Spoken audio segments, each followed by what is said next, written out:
Olá, você está no canal da Igreja CI. Você vai ouvir agora uma palavra do Evangelho do Nosso Senhor que pode transformar a sua vida.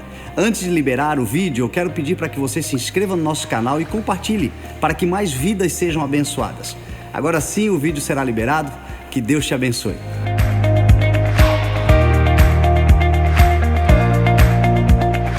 Você que tem Bíblia, abra ela comigo no livro de Salmos.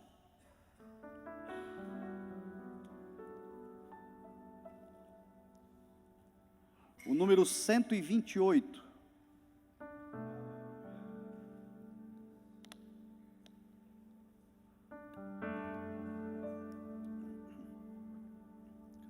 Livro de Salmos, o Salmo de número 128. Diz assim a palavra do Senhor: Como é feliz quem teme o Senhor, quem anda em seus caminhos. Você comerá do fruto do seu trabalho e será feliz e próspero. Sua mulher será como videira frutífera em sua casa. Seus filhos serão como brotos de oliveira ao redor da sua mesa. Assim será abençoado o homem que teme o Senhor. Que o Senhor o abençoe desde Sião, para que você veja a prosperidade de Jerusalém todos os dias da sua vida, e veja os filhos dos seus filhos, e haja paz em Israel. Amém? Você pode orar comigo, Pai? Nós te louvamos, Senhor, pela Tua graça, pelo Teu amor. Tu és o nosso Pai Celestial, o Deus que nos ama, que está conosco, que é por nós, que enviou o Seu Filho para que nós tenhamos a vida e a vida eterna. E se existe alguém a ser celebrado no dia de hoje, a paternidade maior é a Tua, Senhor. Obrigado por tudo, obrigado pela Tua palavra. Nela nós confiamos e dela nós dependemos, Senhor. E te pedimos uma porção agraciada hoje, em nome de Jesus. Amém. Graças a Deus. Amém. Nós acabamos de ler um salmo que para mim faz parte de uma coleção dos prediletos e que é chamado de um dos salmos dos degraus ou de peregrinação. Existem 15 salmos na Bíblia que começam no Salmo 120 e vai até o Salmo 134. E estes salmos são chamados de cânticos de peregrinação ou salmos dos degraus. E eles carregam uma história de que o povo de Israel, especialmente pós-exílio, todos os anos eles iam a Jerusalém para as festas. A lei mosaica dizia que pelo menos uma festa das 3 grandes festas anuais que Israel, em obediência ao Senhor, promovia em Jerusalém, pelo menos uma das festas, aqueles que eram judeus e israelitas espalhados pelo mundo deveriam ir. Então eles subiam a Jerusalém. Jerusalém fica num planalto, nas montanhas, nas montanhas de Sião, da Judéia, e Jerusalém então fica num alto, e na subida para Jerusalém eles iam cantando os salmos, eles iam declarando os salmos, e estes 15 salmos de peregrinação está ali entre eles o salmo de número 128. Alguns salmos foram escritos por Davi, um salmo diz que o título é a autoria é de Salomão, e alguns salmos são de autores desconhecidos, como este salmo de número 128 que nós acabamos de ler. E este salmo então ele fala sobre a bênção da fidelidade, a bênção da obediência, a bênção na vida daquele que teme a Deus. Não tem jeito, meu irmão, minha irmã, para desfrutarmos das promessas do Senhor, a regra é obedecer. Para desfrutarmos das dádivas e das bênçãos que a palavra do Senhor nos promete, a regra é temer ao Senhor. O temor do Senhor é o princípio da sabedoria, e é a sabedoria quem enriquece um homem. é a sabedoria que prolonga a vida de um homem, é a sabedoria que traz para o homem o conhecimento e as oportunidades, o entendimento e a percepção das oportunidades, e tudo isto nasce do temor. Nós estamos num ano onde nós estamos celebrando e trazendo à memória a fidelidade de Deus. Deus é fiel. E porque Deus é fiel, Deus na sua fidelidade tem nos abençoado. Porque Deus é fiel, mesmo apesar da nossa infidelidade, Ele permanece fiel. Deus não depende da nossa fidelidade para ser fiel a nós, mas na sua fidelidade espera reciprocidade, espera fidelidade, e fidelidade traz bênçãos, e este salmo então ele declara isto: como é feliz quem teme o Senhor e que anda nos seus caminhos. Eu quero falar das promessas do salmo que nós acabamos de ler, mas antes de falar das promessas, eu preciso falar um pouco sobre a infidelidade, a impiedade. Nós somos uma igreja. Domingo passado eu falei um pouco sobre nós estarmos num momento revisional, num momento de revisão na igreja. Estamos aqui há 8 meses e algumas coisas precisam ser alinhadas, e eu quero ir um pouco mais profundo hoje, mas falando de uma igreja num contexto generalizado, da igreja do Senhor, especialmente no Brasil e no mundo também.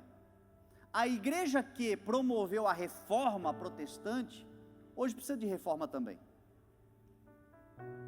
Uma reforma de caráter, uma reforma moral, uma reforma que traga novamente o senso de responsabilidade, de temor ao Senhor. Ainda há pouco aqui no café nós conversávamos um pouco sobre a memória dos nossos avós, dos nossos pais, daqueles que nasceram num lar cristão e tiveram avós tementes a Deus. Eu me lembro da minha avó me evangelizando por meio de brincadeiras, de charadas bíblicas, de instrução, mas eu me lembro da minha avó sendo reta na palavra. O Mael ali estava conversando comigo, dizendo a mesma coisa. Ele tem um avô jubilado e que foi pastor, né, jubilado, e a avó, e ele lembrando dos conselhos da avó, e naquele tempo os avós abriam a Bíblia e diziam assim: é isso que Deus está dizendo, faça isto e você estará seguro.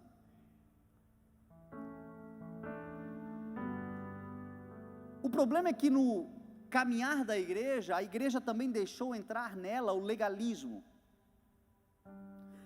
religioso, que não tem a ver com a doutrina bíblica, não tem a ver com o ensino do Senhor, não tem a ver com as palavras de Deus que nos conduzem num lugar de segurança,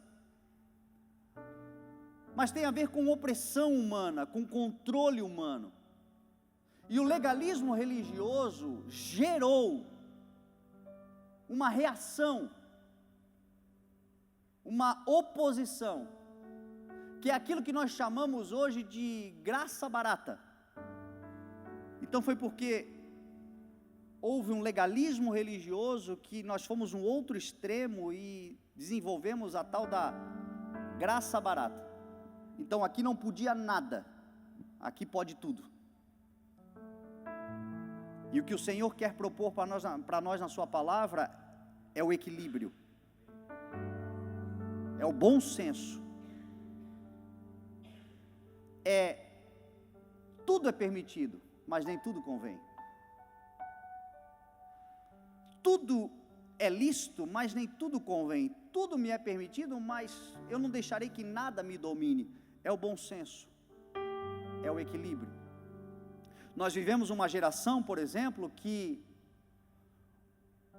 o feminismo está muito em alta. Mas daqui a alguns anos, nós sentiremos vergonha desta ideologia. Eu vou dizer por quê. Porque o feminismo também é uma reação ao machismo. Por muito tempo a sociedade foi e ainda é machista. Homens opressores, dominadores, machistas. Então, uma reação natural ao machismo é o feminismo, mas também é um exagero e é um engano. E quando eu digo que nós sentiremos vergonha no futuro, é porque nós aprenderemos que não se paga mal com mal, se vence o mal com o bem. Então Deus não é machista, a palavra não é machista, como também não é feminista. Agora Deus na sua palavra ensina a masculinidade, a feminilidade, que são coisas completamente diferentes. Ensina o homem a ser segundo o coração de Deus, sendo protetor, provedor, zeloso. Ensina a mulher a ser segundo o coração de Deus, sendo autônoma, competente, capaz de realizar aquilo que está no seu coração também. O epílogo da mulher exemplar está em Provérbios capítulo 31. Leia lá e você vai ver o que Deus espera de uma mulher exemplar. Uma mulher que está do lado do seu homem para uma missão conjunta, mas que não é oprimida, não é dependente emocionalmente ou de qualquer natureza. Estar porque quer estar, não está porque depende de estar. O homem, Deus deu ao homem força física, capacidade maior, ombros mais largos, não é para oprimir, é para proteger. A força masculina não é para mostrar superioridade e oprimir, mas é para proteger. E a palavra ensina isto.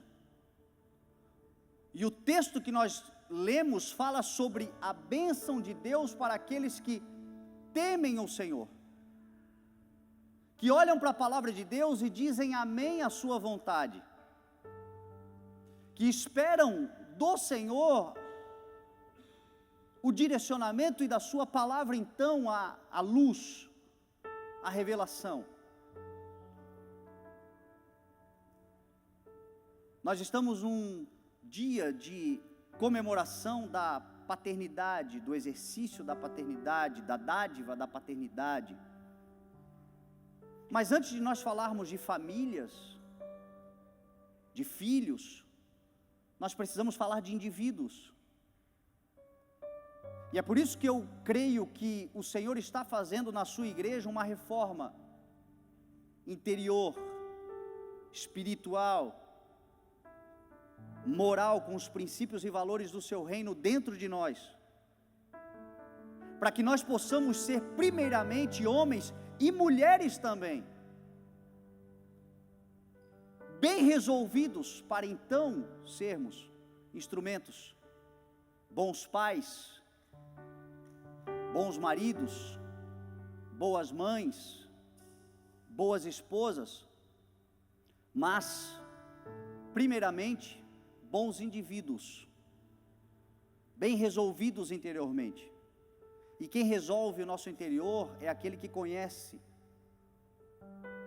o nosso coração, que sonda o nosso coração, que é capaz de entrar em nós e resolver os nossos conflitos, nos ensinando, nos exortando, nos auxiliando, nos confrontando quando necessário, mas tendo a liberdade de entrar em nós e resolver as nossas demandas. Então, num dia como hoje, nós precisamos, creio eu, trazer esta reflexão sobre o indivíduo antes do pai, antes do marido, aquele que está bem resolvido consigo.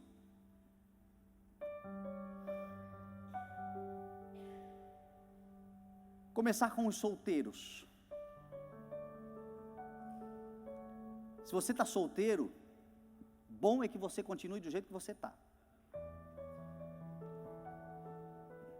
Por quê? Casar não é bom? Não, casar é uma bênção, só que o casamento traz sofrimentos. E quando eu falo de sofrimentos, eu não estou falando de incompatibilidade, de guerras entre o homem e a mulher, as divergências, porque isso não é sofrimento, isso é uma tragédia. Eu estou falando do sofrimento natural que é a vida a dois. Paulo diz em uma das suas cartas que aqueles que casarem passarão por muitos sofrimentos. Porque você agora num casamento, você não entra para ser servido, mas você entra para servir. Você não entra para receber a vida, mas você entra para dar a vida. Você entra para ser um instrumento, um servo. Você entra num casamento para não mandar mais em si mesmo. Agora alguém passou você para o nome dela.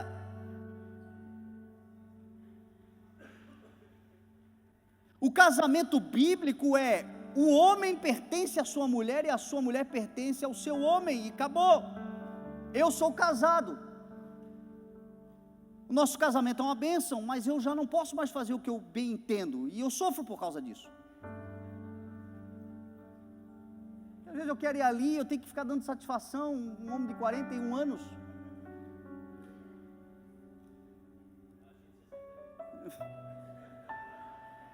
Olha o pastor Eli ali, ó.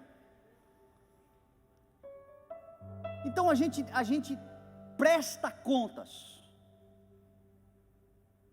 E é por isso que Paulo diz: aquele que está solteiro,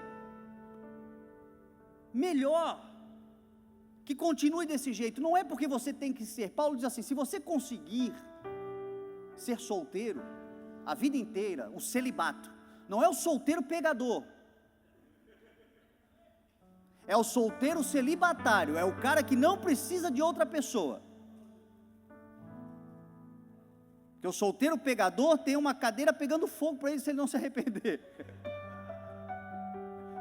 Paulo está falando daqueles assim que, como ele, dizem: eu não preciso casar.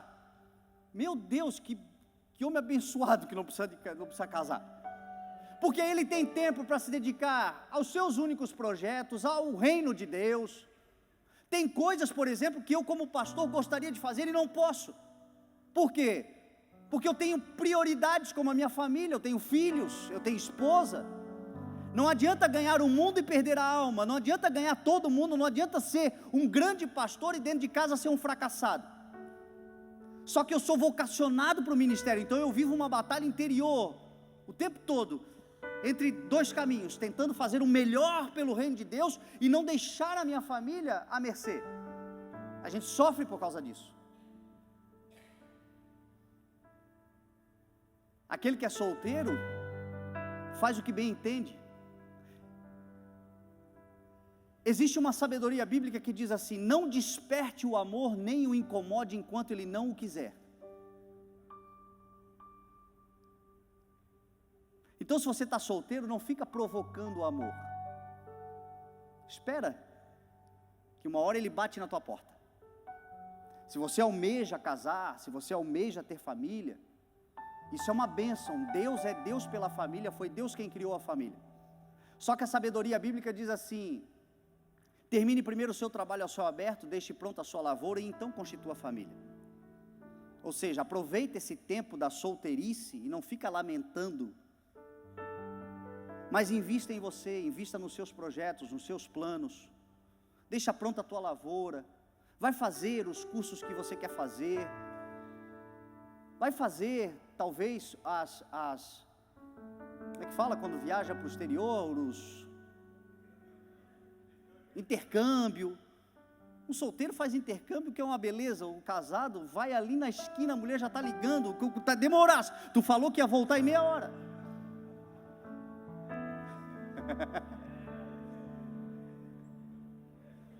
São fases da vida muito importantes que você deve aproveitar. Se você é solteiro, tem aí os seus 18, 19 anos, comece a procurar meios de se sustentar sozinho, urgentemente. Talvez uma mamãe mais protetora, uma titia, uma vovó, não vai concordar muito comigo, mas vai te fazer bem isso. Olha a história do teu avô, do teu bisavô, dos homens da tua família mais velhos, e pergunta para eles o que eles já faziam com 15, com 16, com 17, com 18 anos. Muitos já tinham responsabilidades que meninões de 30 dentro de casa não têm ainda.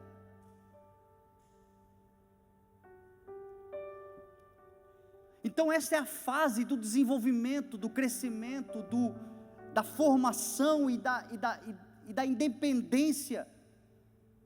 Davi, com menos de 16 anos, já estava matando gigante. Entre os 16 e os 30 anos, ele viveu as maiores experiências de amadurecimento que um homem pode viver. Foi treinado por Deus no deserto, treinou 400 homens, tudo isso antes dos 30 anos. E com 30 anos, então, tornou-se rei de Israel. E olha quanta coisa fez. Então, é necessário que se formem homens que abandonem o PlayStation e foquem na sua carreira. Como eu disse para você, eu tenho um menino lá em casa de 18 anos, querendo servir a marinha. Eu estou dando a maior força, vai aprender, meu Deus, disciplina, servir o país, amar a nação, hierarquia, princípio de autoridade. Aprende em casa, vai aprender servindo a nação, numa força nacional. É uma oportunidade de ser um grande homem.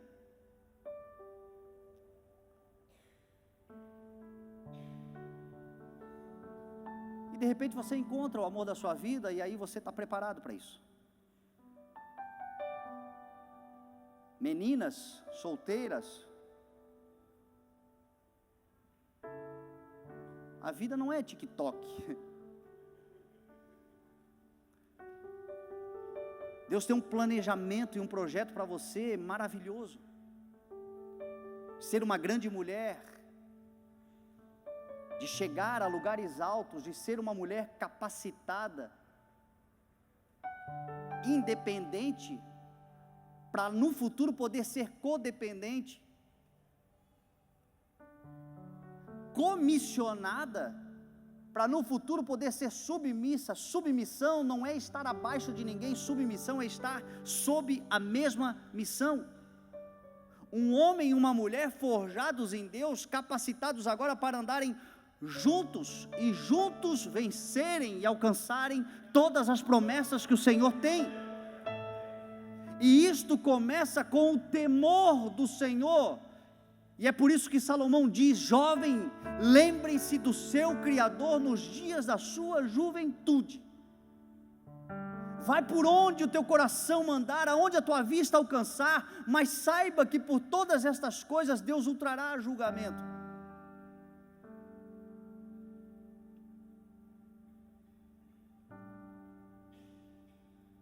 Aqueles que já encontraram o amor da sua vida, aqueles que já casaram,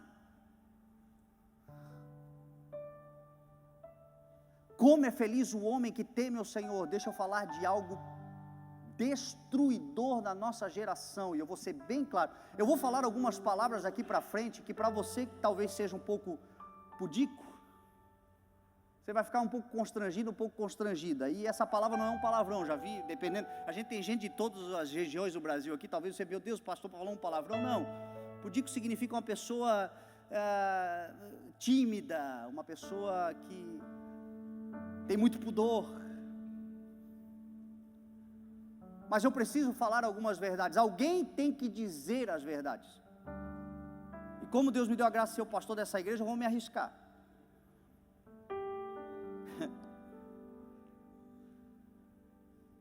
Pornografia é adultério, e adúlteros não herdarão o reino de Deus.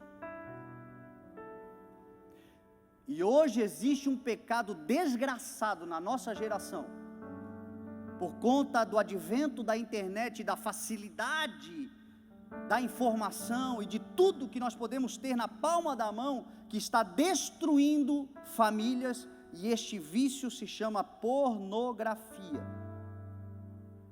Ninguém está vendo, mas Deus está. Ninguém está vendo, mas espíritos malignos estão sendo introjetados dentro dos lares por conta disto. É adultério, é traição. E adúlteros não herdarão o reino de Deus. E a pornografia é um efeito da meninice nos homens de hoje em dia. Homens que não saíram da sua adolescência, homens que continuam como meninos adolescentes, que não amadureceram, que continuam naqueles grupinhos de WhatsApp, trocando imoralidades com amiguinhos barbudos, mas que parecem crianças no jardim. E aí, muitos de nós não sabemos por que não prosperamos, por que não avançamos, por que não crescemos, porque o Salmo diz que a prosperidade e a fidelidade vem do temor ao Senhor, vem de nós amadurecermos e estarmos preparados para receber tudo que Deus tem para nos dar.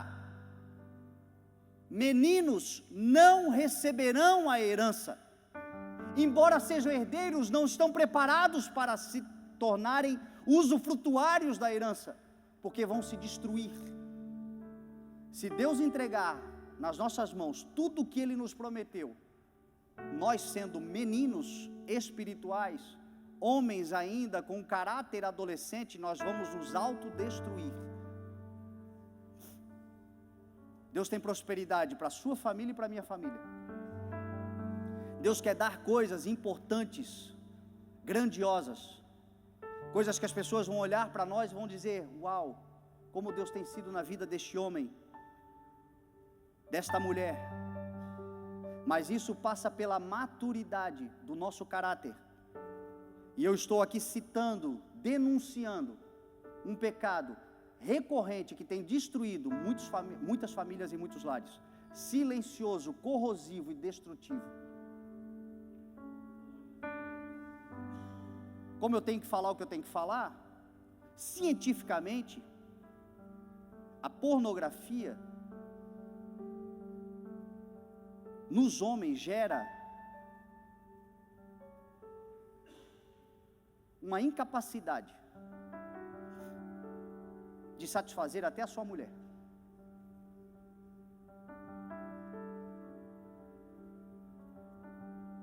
O homem perde essa capacidade, porque ele se torna precoce.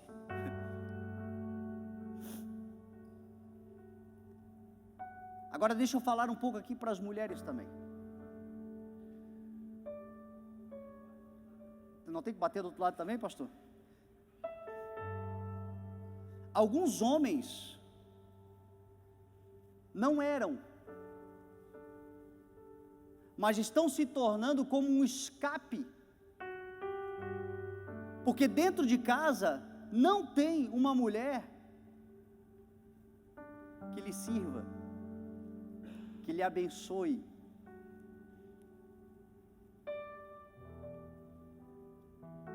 Mulheres que vão perdendo o seu libido, que vão perdendo o seu desejo, que vão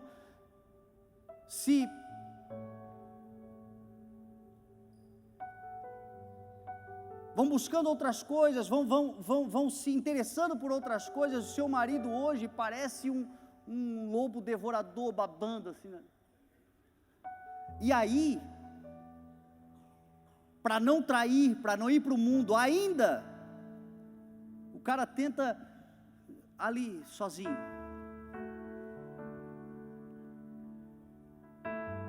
Vigia. E o que eu estou falando para você é bíblico. 1 Coríntios capítulo 7, verso 5. Se você quiser, você lê aí na sua Bíblia. Não se recusem um ao outro, exceto por mútuo consentimento durante certo tempo para se dedicarem à oração.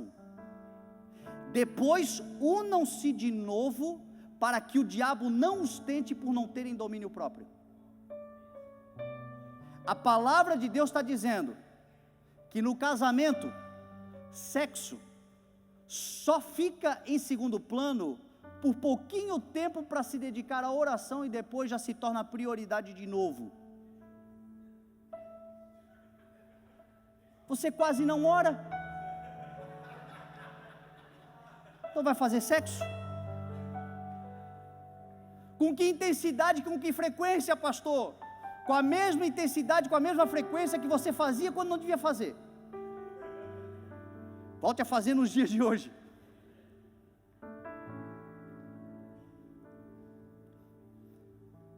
A maior parte dos problemas relacionais entre casais é falta de uma segunda lua de mel. É falta de contato físico, é falta de beijo na boca. Se tornaram dois amigos, sócios, companheiros, criadores de filhos, que andam lado a lado, que têm um comum acordo, que têm uma casa, que têm um negócio para gerir, porque o casamento é um negócio a ser gerido, mas não namoram mais, não são mais amantes de si mesmos, entre si. Não fazem sexo, e aí estão pecando. E aí um está indo para a pornografia, a outra está indo para o Pantanal, ficar vendo aquele espião lá, boiadeiro, e se realiza ali, ai que homem lindo. E o diabo está fazendo a festa e destruindo o lar. E a bênção do Senhor não está acontecendo, porque estão ambos desobedecendo a palavra do Senhor. Então o que diz o texto? Como é feliz quem teme o Senhor e que anda nos seus caminhos. Provérbios 10, 29 diz assim: que o caminho do Senhor é refúgio para aqueles que são íntegros, mas é a destruição para aqueles que praticam o mal. O mesmo caminho. O mesmo caminho, o caminho do Senhor pode ser refúgio para quem é íntegro. Quem que é íntegro? Quem é inteiro. Quem que é íntegro? Íntegro é aquele que pegou a palavra de Deus e não relativizou. Íntegro é aquele que pegou a palavra de Deus e disse assim, não é parte, é toda. Íntegro é aquele que diz o seguinte: a minha totalidade não é o que Deus espera, mas é tudo que eu tenho, então eu vou servir ao Senhor com tudo que eu tenho, com tudo que eu sou, com tudo que eu posso, com tudo que eu sei. Deus não espera a perfeição, porque é Ele quem aperfeiçoa, mas Deus espera a integridade. E integridade é nós sermos inteiros, com todos os nossos defeitos, com todas as nossas falhas, mas sem restrições, entregues ao Senhor. Aquele que tem vida íntegra me servirá, diz a palavra. Noé era homem justo e íntegro, diferenciado em seu tempo, e por isso Deus fez o que fez na vida de Noé. Noé não era perfeito, tanto é que Noé saiu da arca e encheu a cara, já pecou já na saída da arca, mas ele era um homem que era totalmente do Senhor. Se Deus dissesse, vem, ele iria. Ele andava na medida da revelação que ele tinha, na medida da fé que Deus lhe deu. Eu não sei quantas coisas você sabe do Senhor, mas o meu conselho para você é, daquilo que você sabe, diga amém. Isto é ser íntegro. Então o mesmo caminho que é refúgio para quem é íntegro, pode ser destruição para quem pratica o mal. E o praticar o mal não é errar, é deliberadamente errar. É a iniquidade. O praticar o mal é o tornar normal aquilo que está errado. Está errado. Eu falei aqui do problema da pornografia. Está errado e acabou. E talvez seja difícil vencê-la, talvez você tropece aqui, tropece ali, talvez você lute, mas tem que estar dentro de nós um confrontamento contra isso. Uma indignação contra isso. Eu não quero mais. E não uma justificação. Mas uma batalha, não é fácil lutar contra a natureza da carne. São várias os espinhos, cada um de nós aqui tem o seu, luta contra o seu, cada um de nós aqui sabe como é dificultoso você enfrentar, você querer fazer a vontade de Deus naquilo que você já sabe, mas tem ali a alma humana, a natureza humana, a carne humana lutando contra. Mas aqui dentro tem que ter uma mente transformada. Já não vivo mais eu,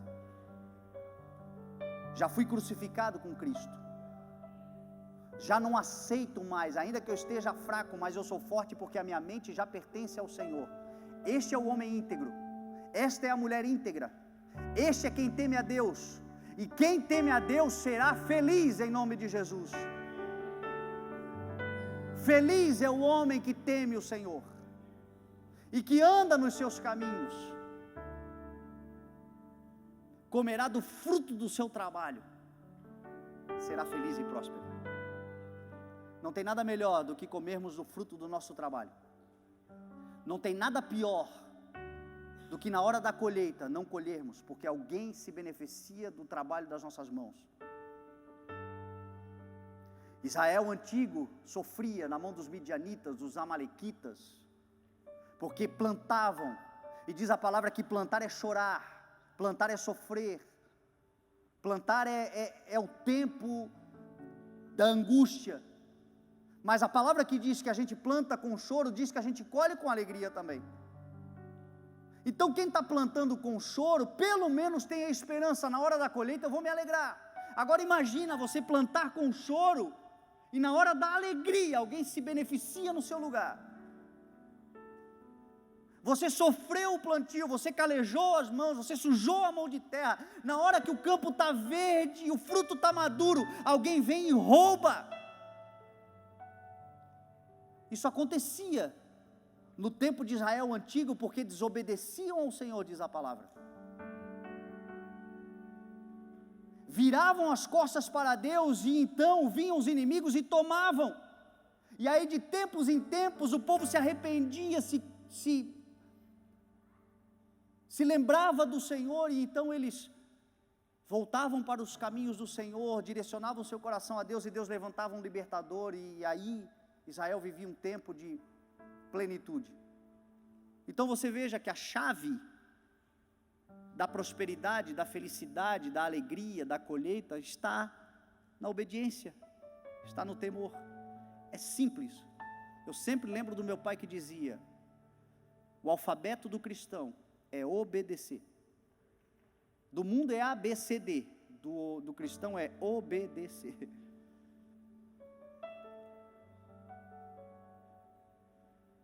Obedecer é melhor do que sacrificar.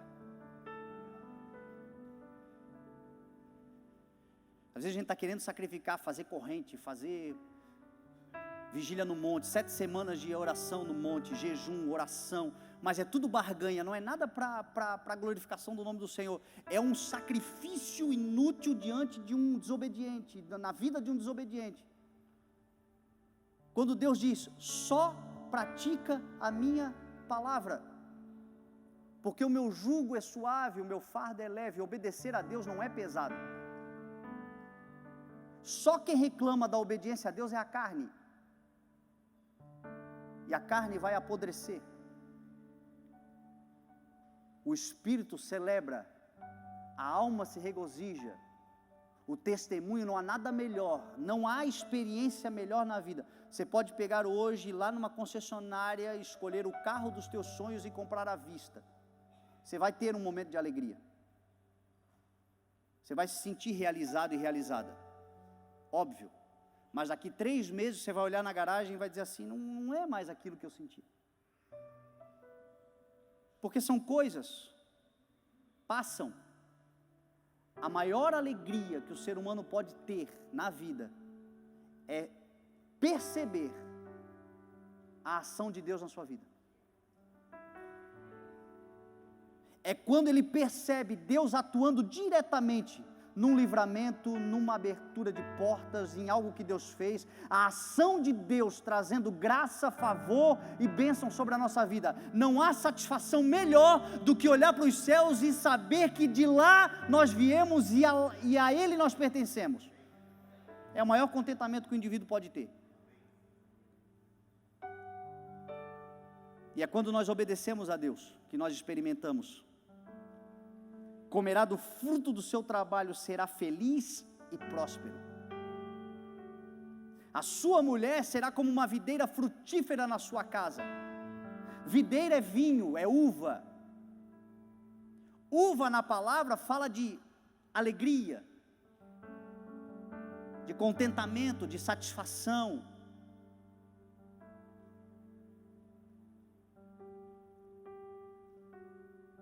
Fala de experimentar a vida com a mulher que Deus te deu, com alegria de espírito. Viver a vida a dois com contentamento, seja numa viagem dos sonhos, seja sentado num banquinho de praça, chupando um picolé. Mas você está contente, você está feliz. Você tem uma fonte de contentamento e de satisfação. E talvez hoje você olhe para sua esposa e já não sinta mais isso. Mas antes de transferir a responsabilidade para ela, deixa eu fazer com você um confrontamento. Como é que está o teu relacionamento com Deus? O teu temor ao Senhor.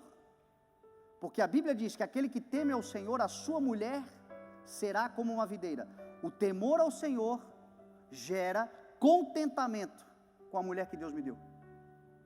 Então tem muitos homens hoje que até estão transferindo responsabilidades, mas não tem o seu relacionamento com Deus. Daqui a pouco começa a olhar para a mulher que Deus deu, eu não sei se é para mim não, eu acho que não, acho que eu vou trocar essa de 40 por 2 de 20.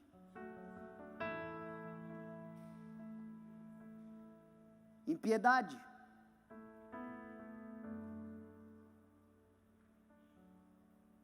Às vezes passou uma vida inteira lutando com uma guerreira, e quando venceu na vida, trocou por uma interesseira. Impiedade. E Deus está dizendo, aquele que teme a Deus, a sua mulher lhe será uma fonte de contentamento.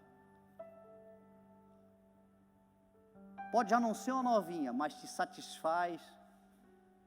Você diz, estou legal. Resultado do temor ao Senhor. Mulheres, eu já vi, eu tenho só 10 anos de carreira ministerial pastoral.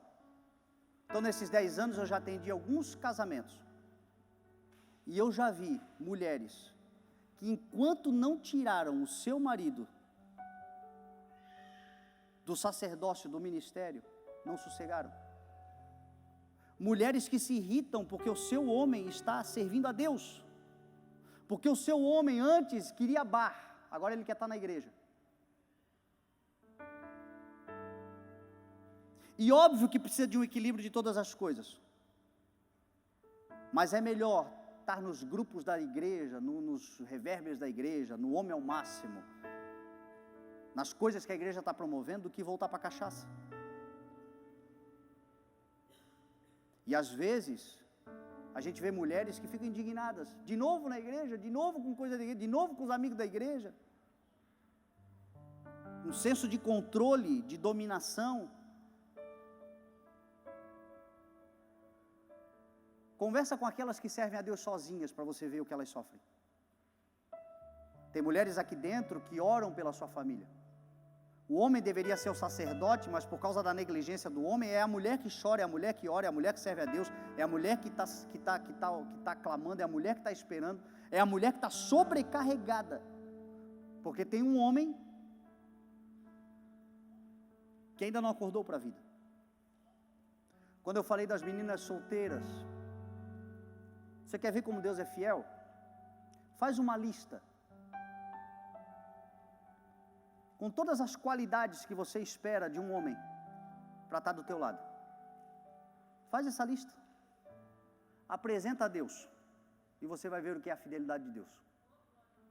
Consagre ao Senhor os seus planos. Tudo que você faz, e eles serão bem-sucedidos.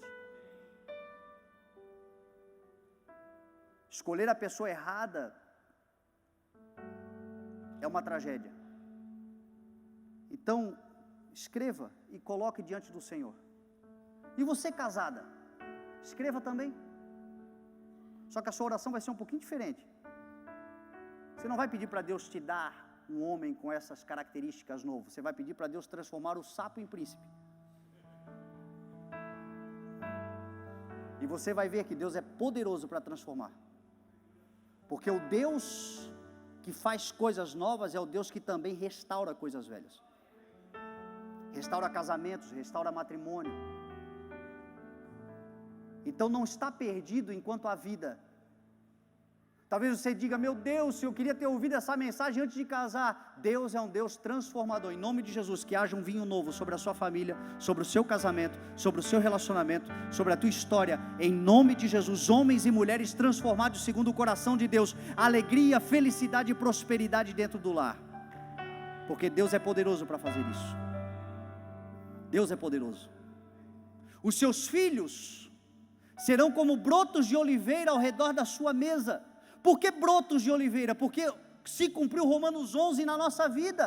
Nós somos oliveira brava, enxertados na raiz e nos alimentamos da oliveira verdadeira que é o Senhor Jesus. E os nossos filhos se tornarão brotos, por quê? Porque os nossos filhos seguem o nosso exemplo.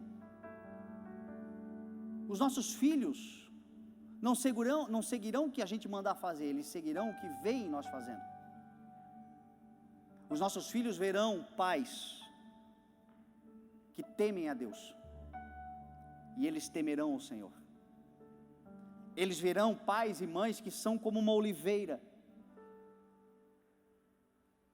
e por isso eles se tornarão brotos de oliveira. Filhos de peixes, peixinhos,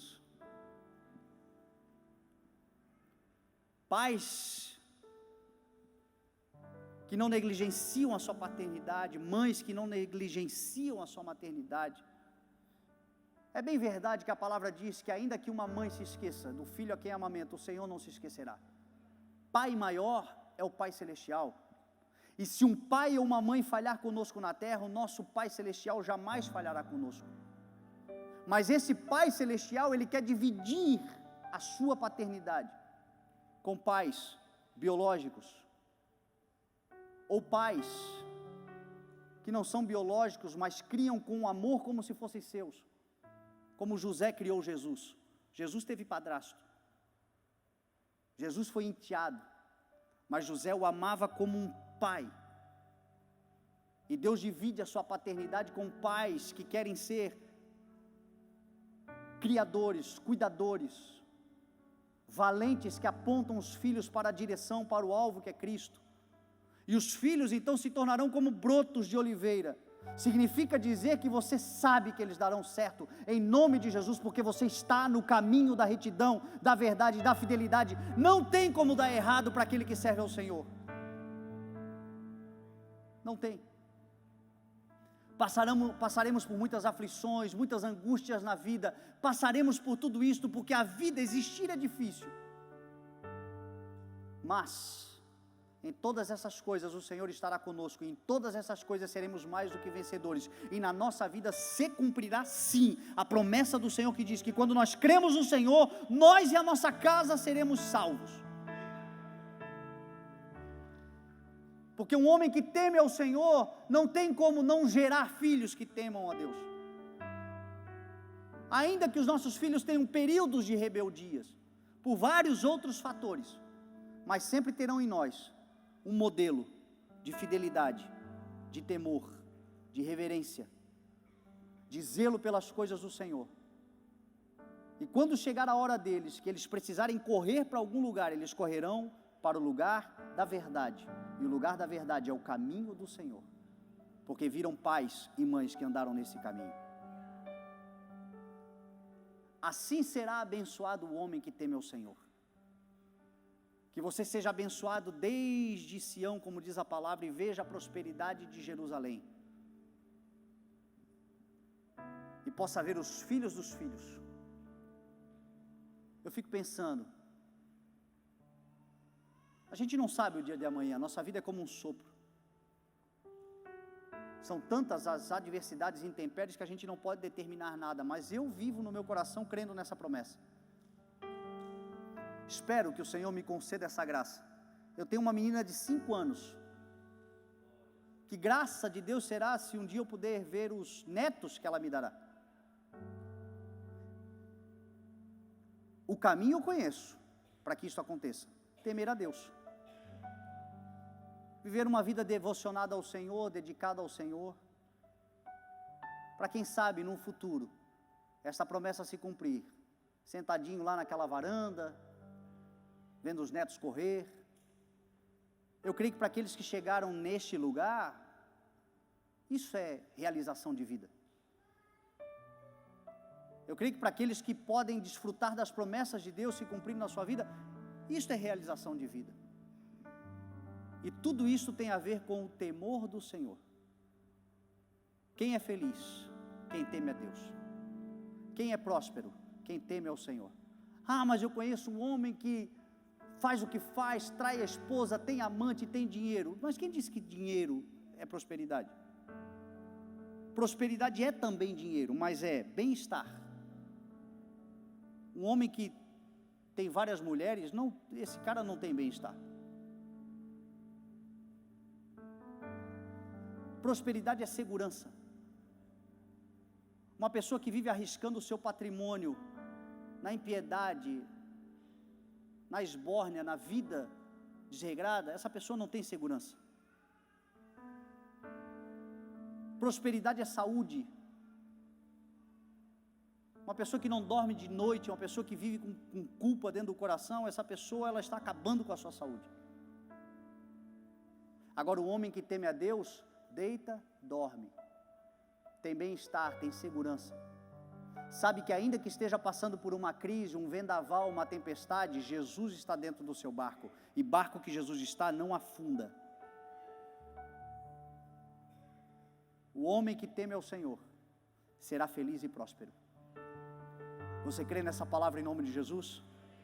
Eu quero te convidar a nós orarmos, e eu quero orar com homens e mulheres também, que querem se colocar nesse lugar. Pais, que foi-lhes dado a graça e a dádiva da paternidade, mas isto traz consigo uma responsabilidade enorme. Nós prestaremos contas ao Senhor daqueles que Ele nos deu, dos nossos filhos.